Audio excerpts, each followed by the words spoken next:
Hello नमस्कार, कसे आहात तुम्ही सगळे. तर काल होता गुरुवार, त्याच्यामुळे आम्ही गेलो होतो स्वामींच्या दर्शनासाठी. मग सगळ्यात पहिल्यांदा आम्ही गेलो महादेवाच्या मंदिरामध्ये. तिथे सगळं असं डेकोरेशन वगैरे केलं होतं, कारण आजपासून श्रावण महिना चालू झालाय त्याच्यामुळं.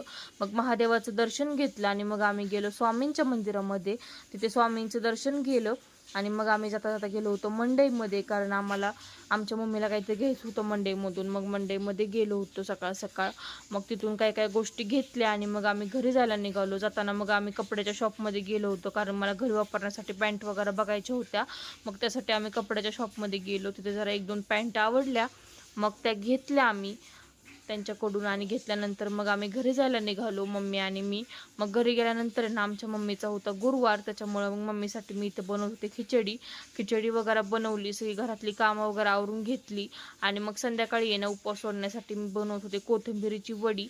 तर त्याची तिथं मी तयारी करत होते. मग नंतर ते पीठ वगैरे मळून घेतलं आणि वड्या स्टीम करण्यासाठी ठेवून दिल्या. मग वड्या स्टीम झाल्यानंतर ते काढून घेतल्या आणि गार करायला ठेवल्या. आणि इकडे माझी तयारी चालू होती खीर बनवायची, कारण मी आज शेवयांची खीरसुद्धा बनवणार होते. मग इकडे ड्रायफ्रूट्स वगैरे सगळं तुपामध्ये भाजून घेतलं आणि मग वड्या गार झाल्या की मग त्या अशा फ्राय करायला घेतल्या. मस्तपैकी अशा कुरकुरीत फ्राय करून घेतल्या वड्या. आणि इकडे बघा आपली खीरसुद्धा तयार झाली होती. मस्त अशी खीर बनवलेली मी, आणि त्याच्यासोबत आहे ना गरमागरम चपात्यासुद्धा बनवत होते मी. आणि हा असा सगळा आजचा मेन्यू होता. आणि त्याच्यानंतर मग सगळा स्वयंपाक केला आणि मग मी जेवायला बसले आणि नंतर जेवण वगैरे केलं. तसा होता आजचा दिवस. बाय.